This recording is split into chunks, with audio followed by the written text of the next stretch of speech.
찬송 29장 부르시겠습니다.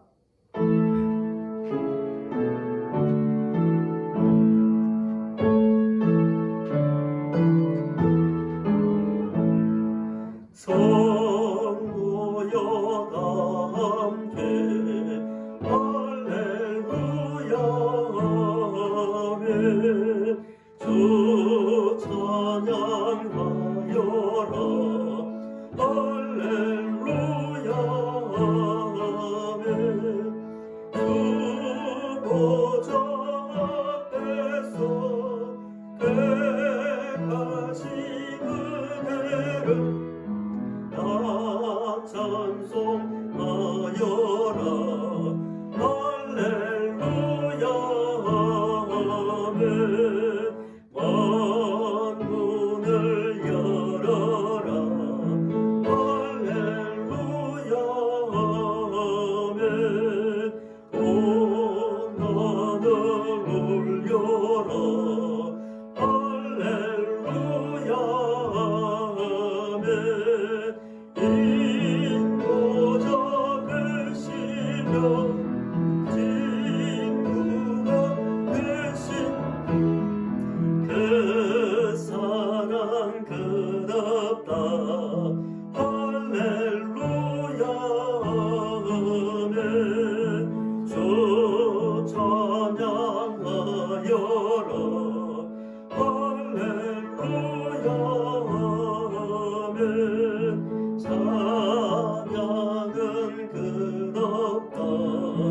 할렐루야 하며 거룩한 집에서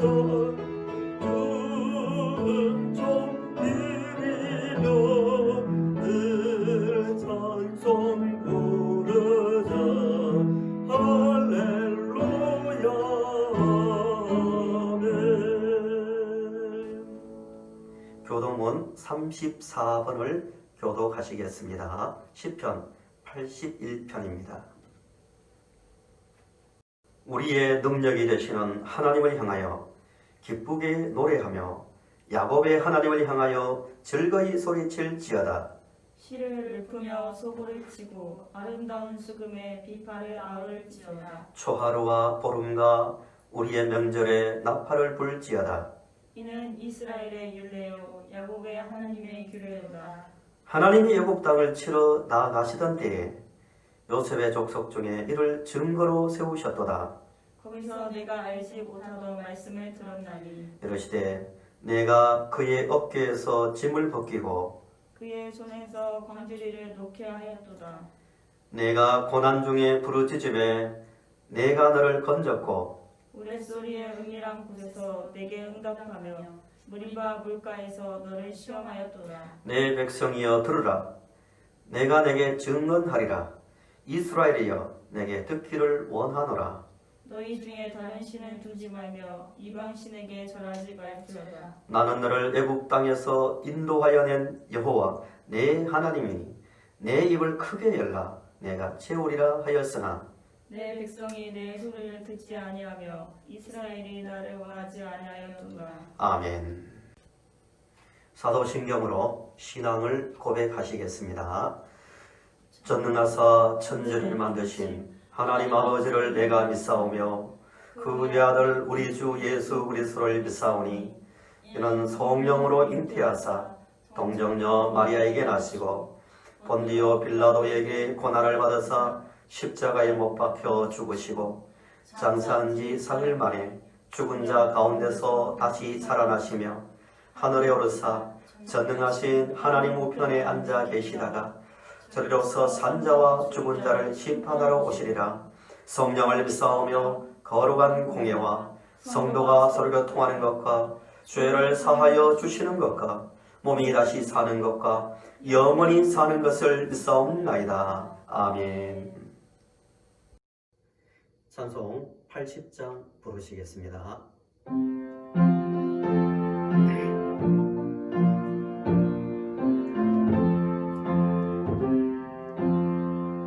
천지에 있는 이름 존귀하고 높은 이름 떠나시기 전 지으신 그 주의 이름 예수 주 앞에 내가 엎드려 그 이름 찬송함은 내 귀에 들린 말씀 중 귀하신 이름 예수 주 십자가에 달릴 때 명예에 쓰인 대로 주 유대인의 왕이요 오늘의 왕이시라 주 앞에 내가 엎드려 그 이름 찬송함은 내 귀에 들린 말씀 중 귀하신 이름 예수 지금도 살아계셔서 생각하시는 일 나 같은 죄인 부르사 상소만 주시고라 주 앞에 내가 엎드려 그 이름 찬송함은 내 귀에 들린 말씀 중 귀하신 이름 예수 주 예수께서 영원히 어제나 오늘이나 그 이름으로 우리에게 천복을 내리신다 주 앞에 내가 엎드려 그 이름 찬송함은 내 귀에 들린 말씀 중 귀하신 이름 예수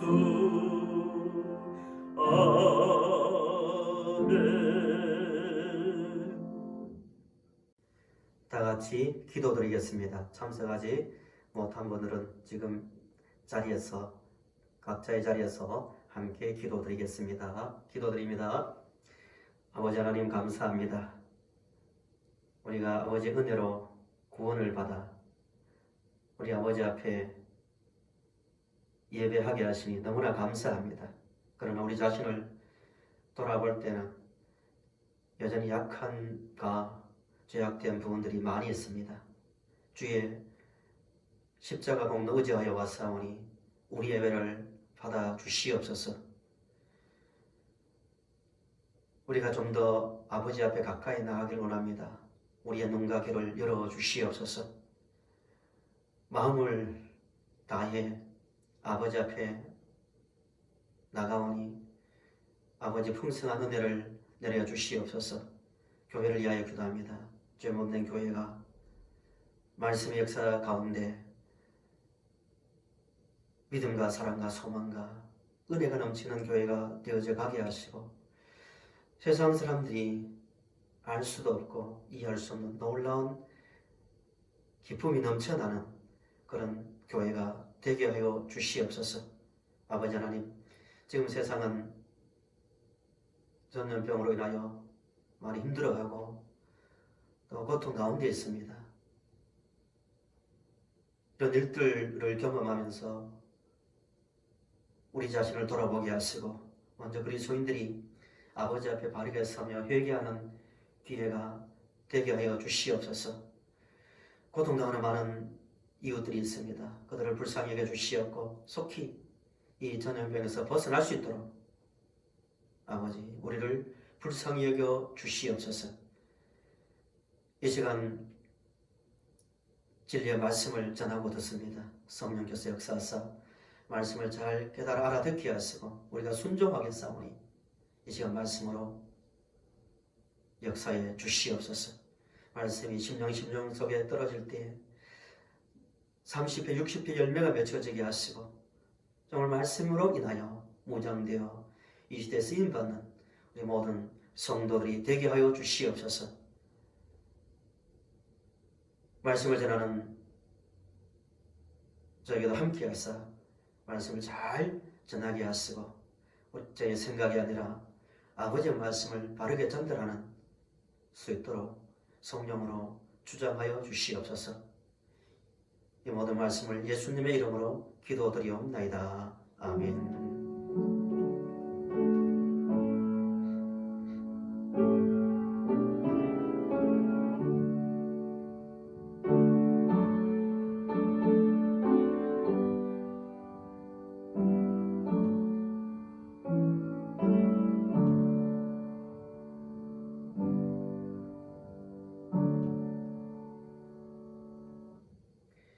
성경 봉독하겠습니다.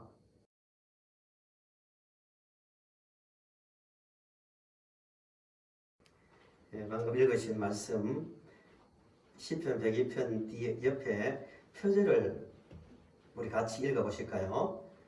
고난당한 자가 마음이 상하여 그의 근심을 여호와 앞에 토로하는 기도라고 말하고 있습니다. 토로한다는 말만 들어도 시인이 어떤 상태에 있는지 짐작이 가시죠? 지금 예루살렘은 불타고 성전은 무너지고 나라는 다 망했습니다. 지금 강제로 바벨론에 잡혀와 있습니다. 미래가 보이지 않습니다. 사방이 막혀 있습니다. 이방인들에게 조롱을 당하고 있습니다. 이런 바벨론 포로 생활 중에 지은 씨가 오늘 읽으신 102편입니다. 얼마나 극한 고난 가운데 고통을 당하는지 3절부터 11절을 보시면 잘 알 수가 있습니다. 3절부터 11절에 계속 나오는 단어가 네 계속 나는 계속 반복되는데요. 3절을 보시면 내 날이 연기같이 소멸하며 내 뼈가 숯같이 타스민이다. 뼈가 타는 고통이 어떤 고통일까요? 상상이 안 되죠. 뼈가 탄대요. 4절에 내가 밥맛도 다 잃어버리고 마음이 풀같이 시들고 말라버렸다고 합니다. 풀이 마르면 어떻게 됩니까? 다 쓰러집니다. 이미 다 빠진 거죠. 의욕도 없습니다. 내 마음이 풀같이 되었다고요. 계속 나는 나옵니다. 6절 7절을 보시면 심지어 올빼미를 보고도 저게 나갔고 부엉이를 보고도 나갔고 지붕에 새를 보고도 저게 참새도 나갔다고 말합니다. 모든 것이 보이는 것이 부정적으로 보입니다. 여로운 참새, 부엉이 소리가 얼마나 어둡게 들립니까? 다 부정적인 것만 보입니다. 절망 가운데 있는 거죠. 11절을 보시면 내 날이 기울어지는 그림자 같고 내가 풀의 시들어짐 같다고 말합니다. 한마디로 내 인생 끝났다는 거예요. 시인은 내 인생 더 이상 소망도 없고 내 마음이 다 무너졌고 고립감 속에서 자기 인생을 한탄하고 있습니다. 계속해서 나는 이게 몇 번 나오냐면 17번 나옵니다. 얼마나 절망 가운데인지를 아시겠죠. 그런데 인생 태어난 것 자체가 비극이고 사는 것보다 죽는 게 더 낫다고 탄식하는 이 사람이 12절부터 22절까지 보시면 갑자기 이게 같은 사람의 기도인가 기도가 맞는가 할 정도로 내용이 완전히 바뀝니다. 12절을 보시면 여호와여 주는 영원히 계시고 주에 대한 기억은 대대에 이르리다 이렇게 말합니다. 11절까지만 해도 옆에 있는 사람조차도 정말 저런 고통 세상에 몇 명이 당할까? 정말 살아있는 것보다 죽는 게 더 편한가 보다 할 정도의 고통인데 갑자기 12절이 그런 말씀입니다.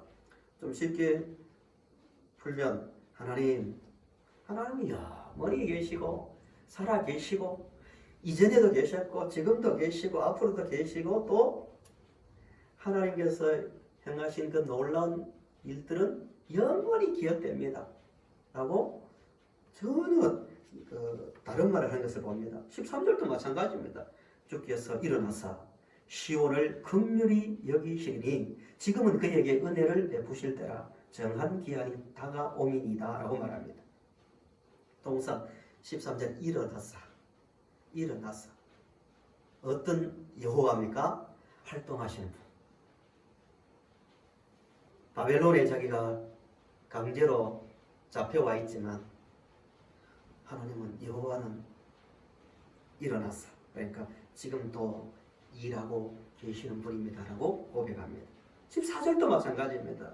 주의 종들이 시온의 돌들을 즐거워하며 그의 티끌도 은혜를 받나이다 라고 말합니다. 갑자기 미래에 일어날 성전 회복과 자기 당대뿐만 아니라 후대의 사람들까지 하나님을 예배하고 심지어 풀들까지도 기뻐한다고 말할 정도로 마음이 완전히 바뀐 것을 볼 수가 있습니다. 6절, 7절과 14절 다시 한번 보세요. 완전히 같은 사람 이야기가라고 믿을 수 없을 정도로 전혀 다른 고백을 합니다. 좀 전에 보신 6절, 7절 보시면 나는 광야에 올빼미 같고 황폐한 곳에 부엉이 같이 되어서 오며 내가 밤을 새우니 지붕 위에 예로운 참새 같은 이다 라고 말했습니다. 보이는 게 뭐 이게 절망적이고 부정적이고 그런 것밖에 안 보이던 사람이 14절에 이제 같은 사물을 보더라도 종들이 시온의 돌들을 즐거워하며 그의 티끌도 은혜를 받나이다 라고 말하고 있습니다. 완전히 바뀌었죠. 바뀐 원인이 뭘까 이겁니다. 똑같이 지금 바벨론에 있습니다. 똑같이 예루살렘은 무너져 있습니다. 성전은 회파되고 다 잡혀가 있습니다. 똑같은 환경인데 어떻게 이렇게 다른 고백을 할 수 있을까요? 왜 이렇게 회복되었을까요? 원인을 찾아보자는 겁니다. 원인을 찾고 오늘 우리도 영적인 바벨론인 이 세상 속에 사는데요. 급변하는 세상 속에서도 과연 이런 고백을 하고 있는지 어떻게 하면 이런 삶을 살 수 있는지를 생각해 보려고 합니다. 힘이 이렇게 달라진 원인이 뭘까요? 그 힘이 어디에 있을까요? 이런 걸까요? 극한 고통 속에서 계속 눈물을 흘리며 기도하다가 스스로 마음을 가라앉히고 그래 이런다고 내 인생이 바뀌는 것도 아니다. 내가 바벨론 속에서 이왕 살아가는데 밝게 생각하자. 이왕이면 밝게 생각하자. 이걸까요? 아니면 시간이 가면 좋은 날이 오겠지. 아무리 힘들어도 하늘이 무너져도 뭐가 됩니까? 솟아날 구멍은 있다. 시간이 지나면 좋은 날이 올 것이라는 막연한 어떤 기대감일까요? 그 가운데서 이런 고백을 했을까요? 아니면 현실을 부정적으로 보기보다 긍정적으로 보고 또 어둡게 해석하기보다는 좋게 해석하면 이왕이면 웃으면 복이 온다는 그런 신념 가운데서 이런 고백이 바뀐 걸까요? 소위 말하는 마인드 컨트롤 했을까요? 전혀 아닙니다. 근거 없는 희망이 아니라는 거예요. 절망 가운데서 희망을 노래하고 인생에 하나님의 일하심을 말할 수 있는 그 분명한 근거가 있다는 거예요. 근거 있는 회복이고 근거 있는 어둠에서 빛으로 근거 있는 절망에서 소망으로 바뀌었다는 거예요. 그 근거가 뭐냐 이거죠. 그 근거를 잡아야 우리도 이 세상을 살아갈 때 12절에서 22절에 고백을 하며 살 수 있다는 겁니다. 같은 사람이 맞는가 의심들 정도의 변화된 그 근거, 회복의 근거가 어디에 있을까요? 그건 하나님 앞에 기도했다는 겁니다. 물론 가만히 보시면 이 사람이 이게 기도가 맞는가 할 정도로 한탄에 가깝습니다. 탄식에 가까운 거예요. 내 인생은 왜 이런가, 부엉이 같고 또 내 뼈가 숯같이 탔습니다 할 정도. 이게 기도인지 탄식인지 모를 정도의 그런 기도입니다. 그럼에도 불구하고 중요한 것은 이겁니다. 이 시인이 하나님 이렇습니다. 여호와여 내 뼈가 숯같이 탔습니다. 내 인생이 왜 이렇습니까? 정말 사는 게 고통입니다. 라는 그 과정들이 중요합니다. 과정 속에서 자기도 알게 모르게 이 사람이 뭘 느끼고 인식하기 시작하냐면은 3절부터 11절까지는 계속 나는 계속 나에게 나 스스로에게 함몰되고 빠져들어가다가 기도라는 과정 속에서 알게 모르게 주체가 바뀝니다. 어떤 단어가 반복되어 나옵니까? 여호와여, 여호와여, 여호와는 계속 이제 말이 같은 기도지만 주체가 여호와로 이제 바뀌어 있는 것을 봅니다. 한번 보실까요? 12절 보세요. 여호와여, 주는 영원히 계시고 16절 여호와께서 시온을 건설하셨고 영광 중에 나타나셨고 17절에 여호와께서 빈궁한 자의 기도를 돌아보시고 계시며 19절에 여호와께서 그의 높은 성소에서 굽어보시며 하늘에서 땅을 살펴보셨으니 라고 완전히 내용이 바뀝니다. 나는 내 인생은 이러다가 여호와께서 일하셨고 여호와께서 창조하셨고 여호와께서 굽어보시고 여호와께서 듣고 계시고 라고 내용이 바뀌는 거예요. 기도의 과정 속에서 그것이 탄식이고 그것이 슬픔을 토로하는 절망이라도 하나님 앞에서 여호와 앞에서 기도하는 중에 점점 하나님은 누구신가? 하나님 무슨 일을 하셨는가? 하나님은 지금 어디 계시는가? 점점 생각 가운데서 여호와는 살아계시고 보고 계시고 듣고 계시는 분, 일하고 계시는 분으로 인식하기 시작했다는 겁니다. 이 믿음 안에서 회복을 경험하고 있는 겁니다. 사랑하는 성도 여러분, 오늘 이 순간에 성도들에게 하나님은 누구입니까? 과연 하나님은 일어나서 일하고 계시고 나를 위해서 나의 기도를 듣고 계시고 보고 계시고 나의 모든 것을 알고 계시는 하나님으로 고백하고 있습니까? 아니면 그냥 하나님의 이름은 부르지만 내 인생은 나는 이런 조건 속에서 나는 여기 와 있고 나는 이렇게 살고 있고 나는 때로는 나는 저 새보다도 못하다 이런 생각을 갖고 살고 있지 않습니까? 회복되어야 됩니다. 하나님을 바라볼 때 비록 그것이 탄식처럼 보일지라도 회복이 되기 시작한다는 것입니다. 소위 말하는 하나님을 바라보는 자는 영적 질서가 회복됩니다. 우리 사무소 가신 분들 따라해 봅시다. 영적 질서. 한 번 더요. 영적 질서.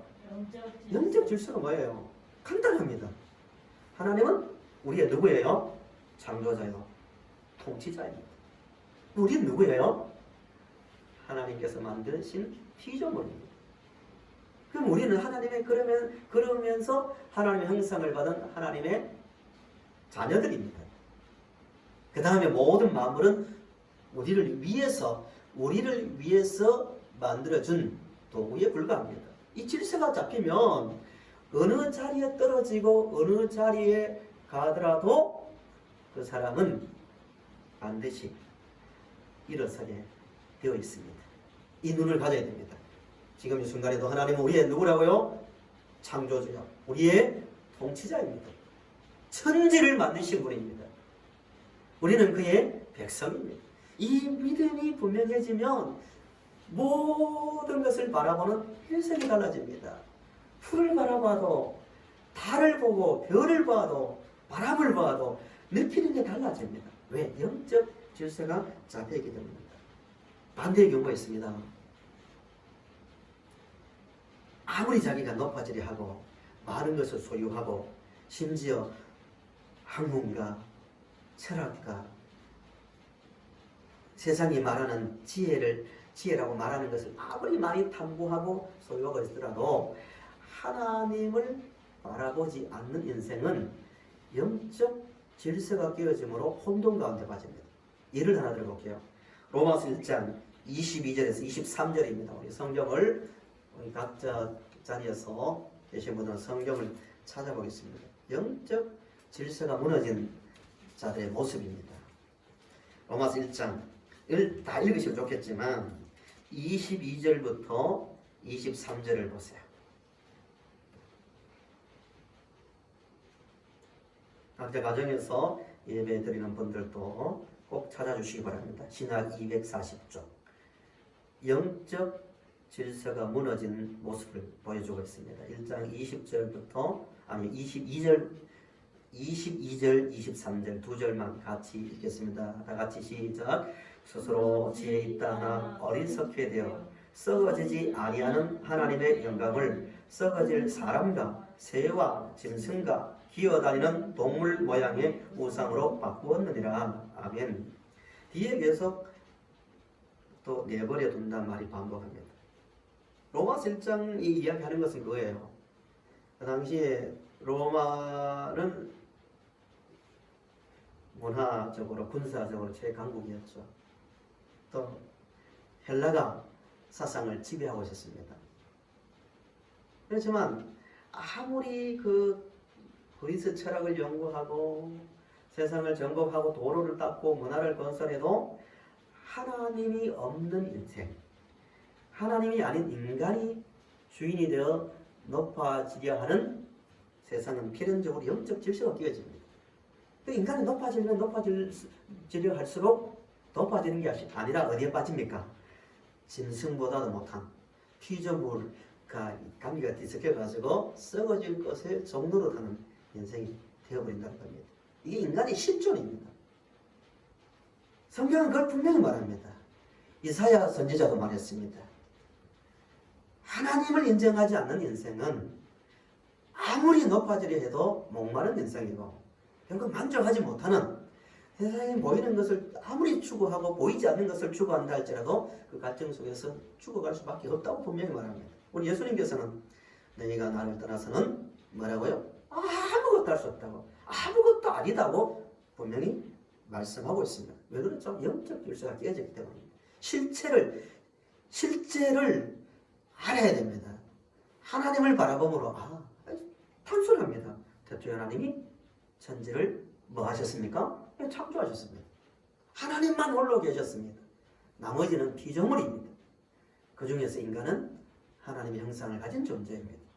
그래서 세상의 모든 것은 인간을 위해서 하나님께서 주신 거예요. 이 관점을 가지고 보면 자신감이 생겨야 됩니다. 우리 하나님은 백성이고 하나님은 통치자요. 세상의 모든 것은 우리를 위해서 하나님께서 주신 것 뿐입니다. 이 질서가 회복되면 어떤 자리에 서더라도 담대할 수 있고 자신감을 가질 수 있는 거예요. 누가복음 12장 16절에서 21절 유명한 말씀이죠. 예수님의 비유죠. 어리석은 부자 이야기입니다. 이렇게 말합니다. 예수님의 말씀을 비유인데요. 계속 반복해서 나오는 단어가 뭔지 한번 보세요. 한 부자가 밭에 소출이 많으므로 내가 곡식 쌓아둘 곳이 없으니 내가 이렇게 하리라. 내가 곡간을 헐고 더 크게 짓고 내 모든 곡식과 물건을 거기 쌓아두리라. 또 내가 내 영혼에게 이르되 편안히 쉬고 먹고 마시고 즐거워하자 라고 말합니다. 계속 나오는 단어가 뭐예요? 내 곡식, 내 것. 그런데 예수님은 이 사람을 어떤 자라고 말합니까? 어리석은 자요. 왜 어리석다고? 왜 어리석은 자일까요? 너 오늘 죽으면 너 뭐가 되겠냐? 너가 가진 재물 어떻게 되겠느냐? 라고 말씀합니다. 이 부자는 남들의 것을 착취하거나 도적질한 건 아닙니다. 성실하게, 좀 정직하게 땀 흘려서 자기 인생을 쌓았습니다. 즐기랍니다. 인본주의 관점에서 보면 성공한 사람입니다. 그 예수님은 단호하게 어리석은 자라고 말합니다. 왜 그럴까요? 하나님이 없는 인생은 네 아무리 쌓고 쌓아도 그 목숨이 끊어지는 순간 다 썩어지고 아무것도 남는 게 없다는 거예요. 다시 본문으로 들어왔어요. 본문이 시편이 말하는 게 뭐예요? 아무리 약한 조건 속에서 있더라도 하나님을 바르게 알고 인식하고 인정하고 사는 인생은 영적 질서가 잡히기 때문에 그 자리가 천국이 될 수 있는 거예요. 돌들이 노래할 수 있는 것이고 새들이 노래하고 바람조차도 하나님을 찬양하는 음악 소리로 들릴 수 있는 거예요. 이 영적 질서 잡힌 곳입니다. 반대가 되면요. 하나님 없는 인생은 아무리 네 아무리 많이 가져도요. 성공하면 교만해서 망하고 네 하는 인생은요. 어려워지면 절망해서 망하게 되는 거예요. 성도님들, 하나님이 누구신지, 하나님이 어떤 분인지 항상 생각하며 살아갈 수 있길 바랍니다. 우리 한 구절 더 한번 보실까? 102편 중에 많은 고백 중에서 특별히 주목할 말씀이 13절입니다. 13절 제가 읽겠습니다. 876페이지죠. 제가 읽겠습니다. 주께서 일어나사 시온을 긍휼히 여기시리니 지금은 그에게 은혜를 베푸실 때라. 뭐라고 말합니까? 정한 뭐가 온다고요? 기한이 오민이다라고 말합니다. 일반적으로 이 구절을 학자들은 이렇게 해석합니다. 이 기한이 뭔가? 예레미야 선지자가 말한 70년이 차면 바벨론에서 돌아오리라는 하나님의 정하신 시간이라고 해석합니다.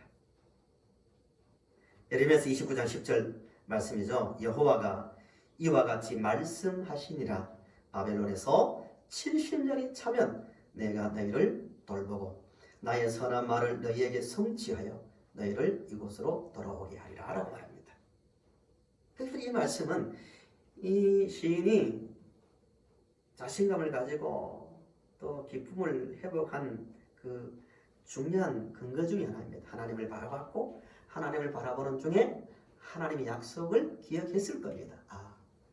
70년이 차면 예레미야를 통하여 약속하신 대로 백성이 어디로 돌아온다? 시온으로 돌아온다는 거예요. 그래서 15절부터 쭉 보시면 개인의 회복뿐만 아니라 민족의 회복을 지금 말하고 있는 거예요. 성전의 회복, 예루살렘의 회복, 또 하나님을 예배하는 제사의 회복을 미리 알고 있는 거예요. 확신을 갖고 말합니다. 바람이 아니라. 왜? 하나님의 약속에 대한 신뢰가 있기 때문입니다. 우리가 이 땅을 용기 있게 사는 것은 하나님의 약속을 신뢰하는 겁니다. 지금 세상을 보세요. 세상을 보면 코로나 이야기, 홍수, 자연재난, 그리고 하루와 다르게 급변하는 과학기술 놀랄 정도입니다. 통계의 발달들. 그래서 가끔 가다가 이 통계학의 시대에 통계를 가지고 요즘은 인터넷 켜도 통계를 가지고 어디를 검색하게 해야 될지 다 미리 가르쳐 줍니다. 통계를 가지고 심지어 모든 것을 조사하고 미리 예측하기가 다 거의 비슷하게 맞아들어가는 시대입니다. 이런 시대에 보이지 않는 하나님을 우리 기도합시다. 하나님이라면 세상 사람들 얼마나 뒤떨어지고 어리석게 볼까요? 이런 시대에 살고 있습니다. 급변하고 첨단 시대에 보이지 않는 하나님 하면 세상이 조롱할 수 있을지 모르지만 그럼에도 불구하고 확신을 가져야 됩니다. 우리 하나님이 지금 세상을 통치하시고 13절의 말씀대로 그 약속하신 대로 회복시키시고 우리를 지금도 그 말씀대로 이끄시며 그 말씀대로 마지막 때 예루살렘이라는 새로운 시온에 들어가게 하실 겁니다. 믿으십니까? 이 말씀 복잡하고 급변하는 세상 속에 살지만 변하지 않는 말씀을 잡고 살 때 진정한 회복이 일어나고 회복된 자의 기쁨을 누리며 살 수 있는 겁니다. 말씀을 정리합니다. 성도 여러분, 어떤 의미에서 바벨론의 포로로 간 이 시인보다도 우리는 더 엉켜있고 더 급변하는 세상 속에 살고 있는지도 모릅니다. 조금만 방심하면 세상에 침몰되어서 둘 중에 하나를 가질지 몰라요. 잘 되어서 나 하다가 썩어질 것에 종노를 할 수 있고 안 되어서 일이 힘들어서 나 하다가 한탄하다가 넘어질 수 있는 겁니다. 이때 정신을 차리고 하나님이 나의 통치자여 창조주며 그 언약대로 변함없이 이루어 가신다는 그 사실을 믿고 하나님만을 의지하며 바라보며 살아가는 그 안에서 세상이 알지 못하는 참된 기쁨을 누리는 성도님들이 되시기를 바랍니다. 기도하시겠습니다. 아버지 하나님, 시편을 기록한 시인을 통하여 영적 바벨론인 이 세상 속에서 살고 있는 우리 자신을 돌아봅니다. 세상이 하루가 다르게 급변하고 또 하나님을 멀리하는 시대가 되어가고 인본주의 문화 속에서 데이터를 가지고 하나님 통치를 무시하는 영적 바벨론에 살고 있지만 시인의 고백처럼 하나님은 지금도 일어나서 일하시고 우리의 기도를 들으시고 보고 계시는 아버지이심을 믿습니다. 우리 약속하신 모든 것을 이루시는 아버지를 바라보며 의지하며 나아가오니 아버지 하나님, 믿음의 선진들처럼 그 약속이 우리 가운데 이루어지든 이루어지지 않든 관계없이 찬송하며 저 천성을 바라보며 회복될 그 나라를 바라보며 살아가는 우리가 되게 하여 주시옵소서. 예수님의 이름으로 기도드리옵나이다. 아멘. 찬송 384장 부르신 다음에 축도로 예배를 마치겠습니다.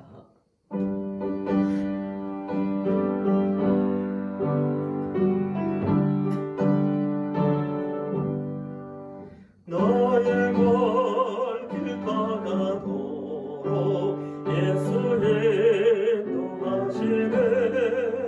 내 주 안에 있는 긍휼 어찌 의심하리요. 믿음으로 서는 자는 하늘에로 받겠네. 무슨 해를 만나든지 만사형통거리고 무슨 해를 만나든지 만사형통거리라. 나의 갈 길 가다도록 예수 인도하시네. 어려운 일 당한 때도 족가를 해주시네. 나는 심히 고단하고 양한 매우 바라나. 나의 앞에 반석에서 샘물나게 하시네. 나의 앞에 반석에서 샘물나게 하시네. 나의 갈 길 가다도록 예수 인도하시네. 그의 사랑 어찌 큰지 말로 할 수 없도다. 성령 강화받은 영혼 하늘나라 갈 때에 영영 부를 나의 찬송 예수 인도하셨네. 영영 부를 나의 찬송 예수 인도하셨네.